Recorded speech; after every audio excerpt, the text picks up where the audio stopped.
Cinema ரகசியம் நேயர்களுக்கு வணக்கம். கோவை மாவட்டத்தைச் சேர்ந்த புலமை பித்தன் 1964 சாந்தோம் உயர்நிலைப் பள்ளியில் தமிழ் ஆசிரியராக பணியாற்றிக் கொண்டே திரைப்படங்களில் பாடல் எழுதுவதற்காக முயற்சி செய்துள்ளார். அவரது முயற்சிக்கு பலனளிக்கும் வகையில் 1968 எம்ஜிஆர் நடித்த குடியிருந்த கோயில் படத்திற்காக எழுதிய நான் யார் நான் யார் நான் யார் என்ற பாடல் அவரை வெளிச்சத்திற்கு கொண்டு வந்தது. அதன் பிறகு அடிமை பெண் படத்தில் எழுதிய 1000 நிலவே பாடல் மூலம் அனைவரின் கவனத்தையும் ஈர்த்தார். தொடர்ந்து எம்ஜிஆரின் பல படங்களுக்கு ஹிட் பாடல்களை எழுதிய புலமை பித்தன் திரைப்படங்களுக்கு பாடல்கள் எழுதியது மட்டுமல்லாமல் புரட்சித்தி, பாவேந்தர் பிள்ளைத்தமிழ் ஆகிய கவிதை புத்தகங்களையும் எது கவிதை என்ற புத்தகத்தையும் எழுதியிருக்கிறார். இந்நிலையில் அமெரிக்கா செல்லும் புலமை பித்தன் சொன்ன ஒற்றை வார்த்தையை கேட்டு எம்ஜிஆர் கண்ணீர் விட்டு அழுதுள்ளார்.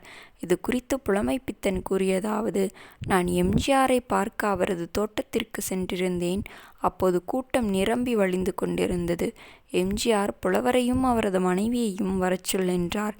எம்ஜிஆர் உட்கார்ந்திருந்த கட்டில் ஒரு சாதாரண வீட்டில் போடும் கட்டிலை விட மோசமாக இருந்தது. தொளதொளவென்று இருக்கும் ஒரு சட்டையை போட்டுக்கொண்டு இருந்தார். 10:30 வரை சாப்பிடாமல் இருந்தார். எம்ஜிஆர் எல்லோருக்கும் சாப்பாடு போட்டவர். சத்யா ஸ்டுடியோவில் ஒரு 15 பேருடன் மதிய விருந்து உட்கொள்வோம் என்று அவரே சாப்பிடாமல் இருந்தார். அவர் சாப்பிடாமல் உட்கார்ந்திருந்த போது எனக்கு வேதனையாக இருந்தது. அது மட்டுமல்லாமல் எம்ஜிஆரின் கை கால்கள் எல்லாம் வீங்கி போயிருந்தது. அதை பார்த்ததும் என்னால் தாங்கிக் கொள்ள முடியவில்லை. அப்போது எம்ஜிஆர் என்னிடம் சொன்னார், நான் அமெரிக்கா போய்விட்டு வந்து பிறகு உங்களுக்கு ஏதாவது செய்கிறேன் என்றார். நான் சொன்னேன், எனக்கு நீங்கள் இனி செய்ய வேண்டிய அவசியமில்லை. நான் ஒரு ஏழையாக பஞ்சாலை தொழிலாளியாக இருந்து உங்களை வந்து சேர்ந்தேன். என்னை பெரிய அளவில் உருவாக்கி வைத்திருக்கிறீர்கள். அதனால் நீங்கள் எனக்கு செய்ய வேண்டியதில்லை. ஆனால் எனக்கு ஒரு உதவி செய்யுங்கள் என்றேன். பேச முடியாத நிலையிலும் என்ன என்று கேட்டார். தைரியமாக வெளிநாடு சென்றுவிட்டு நலமுடன் திரும்பி வாருங்கள் என்றேன். அதை கேட்டதும் எம்ஜிஆர் அழ ஆரம்பித்தார். அவரை என் தோளில் சாய்த்து கொண்டு, ஊர் உலகத்தில் இருப்பவர்கள் கண்ணீரையெல்லாம் துடைத்த உங்கள் கண்களிலே கண்ணீர் வரலாமா என்று கேட்டேன் என்றார் புலமை பித்தன்.